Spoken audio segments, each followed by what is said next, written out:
Fala, torcedor do Palmeiras.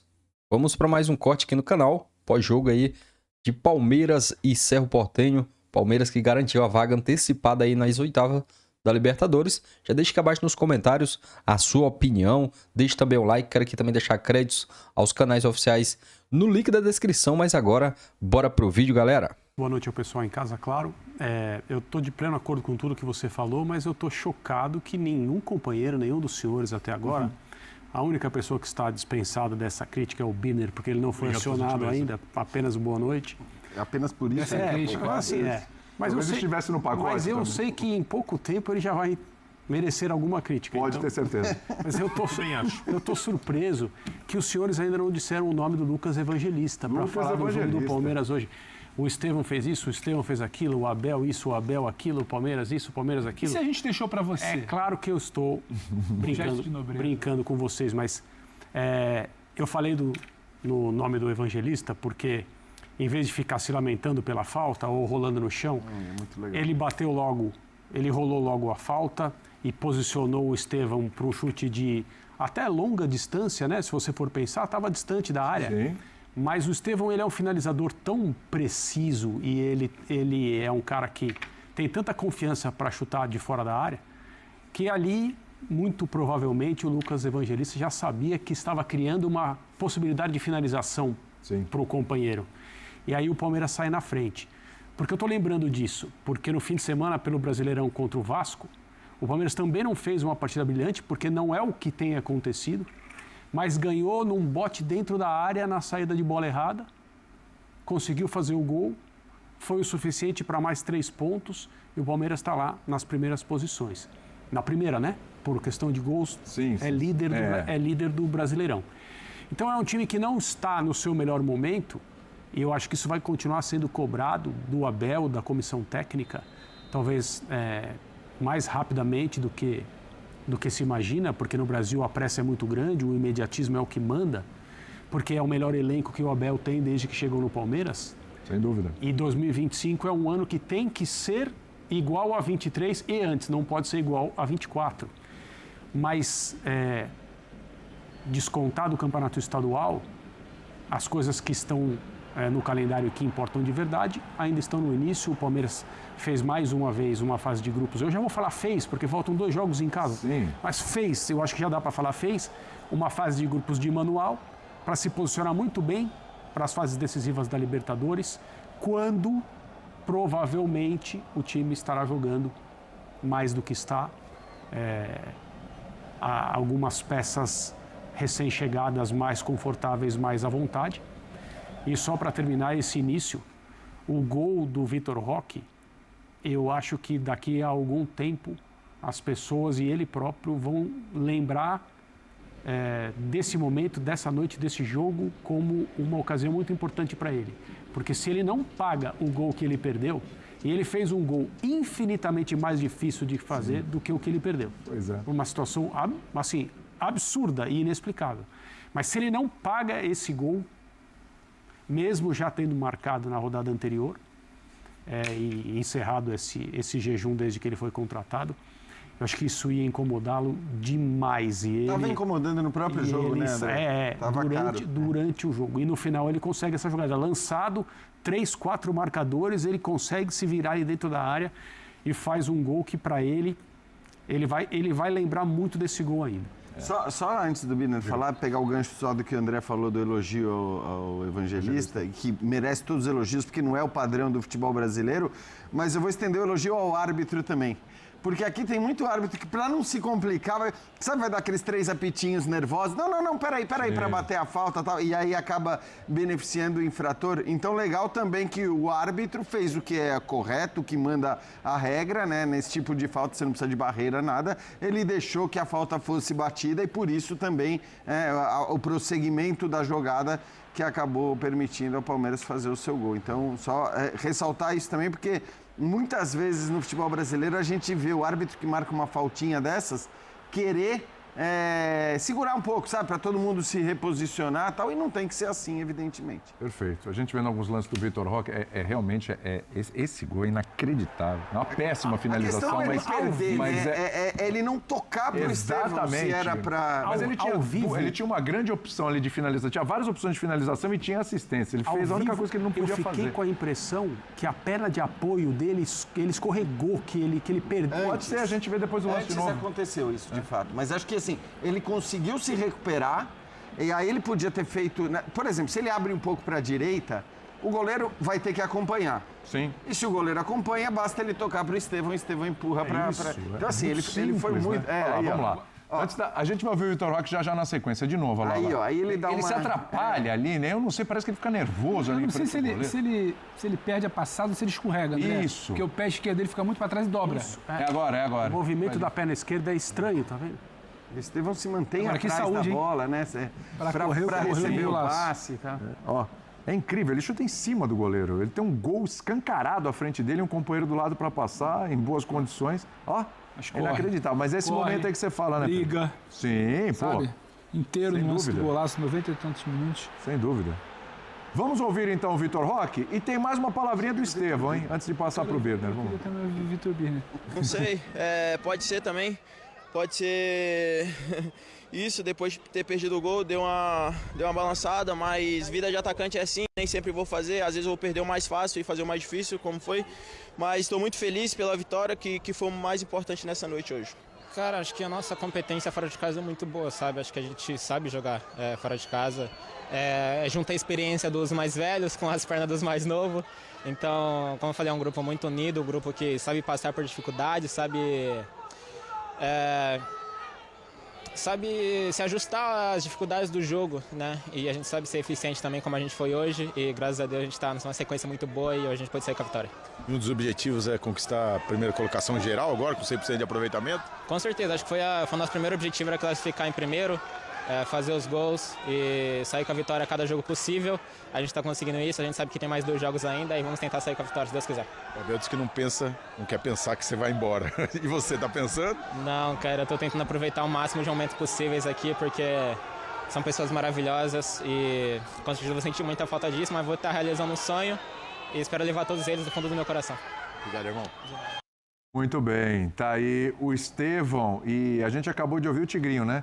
Chegou a hora de ouvir o nosso Tigrão, né? Exato. Esse não erra. Tudo bem, Vitor Birner? Artilheiro, não perde gol, é decisivo. Quem mais poderia ser? Todo mundo já falou aqui, é a sua vez agora. Esse é o Mas nosso boa Tigrão. noite aos senhores de qualquer maneira. Olho de Boa noite tigre, ao vamos lá. Pedro Ivo, a André Kifuri. Boa noite. Boa noite ao Jean. noite. Parabéns pela excelente live que vocês Boa noite, fizeram. muito obrigado Na abertura, pela divulgação. junto com o Eduardo Menezes, Dimas Copedê. Isso é E indireto. Matheus Carreira, boa noite aos fãs e aos fãs do esporte. Eu discordei de algumas coisas da live, mas obviamente não participei dela e não vou falar sobre elas diretamente. Chega a ser deselegante. Aqui eu discordei porque exatamente. 3 das pessoas que lá estavam não estão aqui para responder. Perfeitamente. Só se eu discordei alguma coisa de Jean Oddi, eu diria aqui. E eu que discordo várias vezes de Jean Oddi, não discordei de muitas coisas. Discordou de não ter citado você na live, né? Esse foi o problema Não pra citaram, mas Isso é ironia. Não, bastante não, mas tudo bem. Tem um rancor aí. Vamos, assim, Vai, Tigrão. o que eu devo esperar do Palmeiras nesse momento? Para mim, essa é a grande questão. Porque eu olho o elenco do Palmeiras e eu acho que o futebol está abaixo. O Palmeiras não gastou tanto dinheiro para ter um futebol do nível mostrado, por exemplo, contra Vasco e contra Cerro Porteño. Mas, sendo bem racional, eu estou muito satisfeito com o que o futebol do Palmeiras apresenta. Porque, no final das contas, eu acredito muito numa coisa que é a capacidade de mobilização e de preparação, estão obviamente ligadas, ambas, nos momentos mais importantes da temporada. E todo mundo sabia que o Palmeiras ia se classificar. O Palmeiras está se classificando em primeiro lugar do grupo e se confirmar o favoritismo contra as 2 equipes que vai enfrentar, nesse momento o Sport Cristal vai vencer o Bolívar. Nesse momento o Palmeiras tem 8 pontos se terminar a rodada com o resultado do jogo que está em andamento à frente das outras equipes, e ele já termina como líder do grupo essa rodada, se mantida a vitória do Sport Cristal. E o Palmeiras tende a também, confirmando o favoritismo em casa, a ser a equipe mais bem colocada na primeira fase. E aí, quando chega o mata-mata, quando chegar o mata-mata, a gente está falando de um outro campeonato. vai ser depois só de 2 janelas de transferências, depois o Palmeiras jogar o Mundial de Clubes. Né? Então a gente está falando de uma outra situação. Pro momento, apesar do Palmeiras não jogar o futebol que ele pode jogar, o Palmeiras mostra evolução. O Palmeiras já é um time que não depende só do Estevão, ele tem outras alternativas bem interessantes de construção de jogo. O Palmeiras não marca como o time do Abel marcava, mas ele marca melhor do que marcava no estadual. Ou seja, é um time que está em evolução, colocando jogadores novos, com o treinador sempre poupando 3, 4 jogadores por rodada para usar o elenco, para chegar bem no Mundial, para lidar bem com a temporada. E ele cumpre o que é preciso nos jogos sem correr tanto risco. Hoje correu algum risco, mas ele ficou muito mais perto de fazer 3, 4 gols do que sofreu em parte, mesmo com um lance no final, com a bola batendo no travessão. Então, o que eu posso esperar mais do time que é líder do Campeonato Brasileiro e faz a melhor campanha na Copa Libertadores? Porque aí, a gente olha para o lado, e eu estou olhando para o Pedro Ivo Almeida, como ele faz muito bem, a gente tem que olhar para os outros clubes. Há clubes também muito mais fortes que os seus adversários e que não estão fazendo. Vamos falar de um deles daqui a pouquinho. O que se espera deles.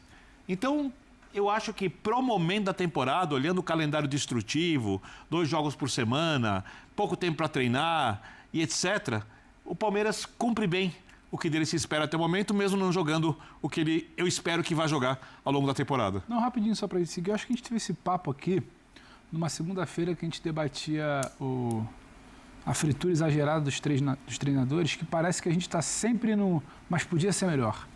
Mas o nível, a régua é mais alta, o teto é mais alto, podia ser melhor. Eu acho que o Palmeiras se encaixa nisso. O time podia estar jogando mais bola? Podia sofrer menos ou competir melhor contra o Cerro Porteño no primeiro tempo? Podia. Mas dentro de tudo que a gente enxerga, que a gente não tem 70 grandes partidas de uma equipe, sabe? É ótimo, porque há um mês, 2 meses, pouco mais de um mês e meio, a gente estava tendo aqui que debater, porque do lado de fora a questão era se o ciclo do Abel tinha se encerrado, organizado depois do jogo vaiava. Então o que se faz? Trabalho que anda. E com os números, é comparativo. O Palmeiras briga pela melhor campanha para levar vantagem sobre seus rivais diretos na competição. O Palmeiras está muito bem. Podia. O Vitor Roque, o gol de hoje é importante pela confiança, para tentar chegar perto dela, porque ela não está estabelecida. O Estevão já teve que fazer um outro tipo de jogo hoje, não exatamente como vinha funcionando com gente correndo pela direita. Tem coisa melhor, todo mundo tem. Mas entra naquele papo nosso. Se a gente sempre se apegar ao podia ser melhor, nunca vai estar bom. Só a semifinal da Champions. Até porque... E vamos para PSG. Quem não poderia estar melhor? Eu acho que todo mundo podia estar melhor, obviamente. Todos os times do futebol brasileiro. Não vou nem entrar, eu acho que não vou nem entrar no jogo da Champions, que aliás, enfim, não vou. Ele tá louco para entrar nesse jogo, mas eu falei para ele, calma, não é o tema. Mas cara, a questão é que o Palmeiras, assim, ele vai garantindo tudo que ele pode garantir nesse momento. Então ele encaminha muito bem. Ele já é o líder do grupo, já podemos dizer, acho que já vai ser líder do grupo, mas encaminha muito bem, inclusive a primeira colocação geral. Aí eu não sei o quanto o Abel faz questão dessa primeira colocação geral e o quanto ele vai escalar os principais jogadores na Libertadores. Ia fazer questão, Jean. Tem condições disso e é importante. Eu não sei. Eu não sei, porque assim, a questão é a seguinte. Eu até acho que, obviamente, ele tem que se importar com ser o primeiro colocado tem geral. jogado muito bem fora de casa. Mas não é nem por isso. Eu acho que assim, é importante, claro que é importante decidir em casa. E não adianta dizer que no ano passado foi eliminado em casa pro Botafogo e pro Flamengo. No limite. Exato. E só foi no limite porque o segundo jogo foi em casa. O time tecnicamente melhor que o Palmeiras. Exato. Então, assim, o Palmeiras nos 2 casos quase conseguiu reverter situações que pareciam irreversíveis pelo único motivo de estar jogando em casa. Porque o time também não estava jogando tão bem naqueles momentos. Então eu acho que é importante olhar para isso, mas acho que, considerando que você vai enfrentar Sporting Cristal e Bolívar, e considerando o valor de cada jogo do Campeonato Brasileiro, seria o caso do Palmeiras agora olhar para essa reta final de fase de grupos, dizendo, cara, eu não preciso dos 11. Mas como aliás fez hoje, né? Exato. Hoje o Alan começou jogando, né? Hoje a gente está... O Evangelista o Estevão, o Vanderlan. Então, assim, a gente está falando de jogadores que não são titulares e que começaram a partida. E acho que isso pode até se reforçar no jogo em São Paulo, porque aí não tem essa coisa de não vai nem viajar. não viaja, fica no banco, deixa os principais no banco, se precisar usa, mas eu acho que vai caber para o Palmeiras essa decisão de talvez aumentar ainda mais o número de não titulares para essas duas partidas. Tudo bem, finais, eu acho que isso é o correto, mas o Palmeiras pode tranquilamente negociar esses 2 jogos com equipes bem mexidas. Pode, por isso que eu tô falando, né? Não são times tão complicados para... É ele? Tem Abel. Vamos lá? Abel Ferreira. É isso aí, torcedor do Palmeiras. Muito obrigado a todos vocês que nos acompanharam aí até o final do vídeo. Já deixa aqui abaixo nos comentários de qual cidade que você nos acompanha. Estamos aqui todos os dias trazendo aí informação do Palmeiras. O Palmeiras que venceu esse jogo aí na Libertadores e avança aí no torneio. Deixa sua opinião aqui nos comentários. O que você achou da atuação do Palmeiras? Vitor Roque que perdeu uma chance clara de gol. Inadmissível, né? O Vitor Roque perder um gol como ele perdeu hoje pela Libertadores. Um gol tão fácil ele perdeu. Já deixa aqui nos comentários a sua opinião. O que você achou daquele gol que o Vitor Roque perdeu, né? Uma grande chance. E agora não dá para defender ele, né? Foi uma grande chance que ele perdeu. Vamos para essa informação aqui do Abel Ferreira, né? Sobre o futuro no Palmeiras após a especulação aí na seleção brasileira. E ele deve renovar aí com o Palmeiras. Essa é a pergunta que muita gente quer saber. Não é novidade para ninguém que ele tem sido alvo aí de grande especulação. Isso se deve ao excelente trabalho de treinador que ele vem fazendo no Verdão. Ele teve o seu nome ligado aí, né, na seleção brasileira. Seria um dos nomes mais aprovados aí para assumir o lugar deixado aí por Dorival Júnior, mas as informações atualizam aí o assunto de acordo com informações apuradas e trazidas em primeira mão pelo jornalista, né, o Paulo Massini, ele que é palmeirense. O treinador português já teria sinalizado aí seu futuro para a próxima temporada. A tendência hoje é que Abel renove seu contrato com o Palmeiras. Ele deve seguir no Verdão, se distanciando aí da seleção brasileira. Pelo lado aí da amarelinha, a expectativa é de Carlo Ancelotti avance aí novamente. Depois de uma longa aí novela, ele deve enfim assumir a seleção brasileira. O líder da Série A, né, o Palmeiras, que é líder do Campeonato Brasileiro e com 100% aí de aproveitamento na Libertadores. O Alviverde aí segue focado na competição continental. O Verdão quer mais uma vez aí ter a melhor campanha aí geral da primeira fase de grupo. É isso aí, torcedor do Verdão. Muito obrigado. Deixa seu like, tamo junto. Forte abraço e até o próximo vídeo, galera.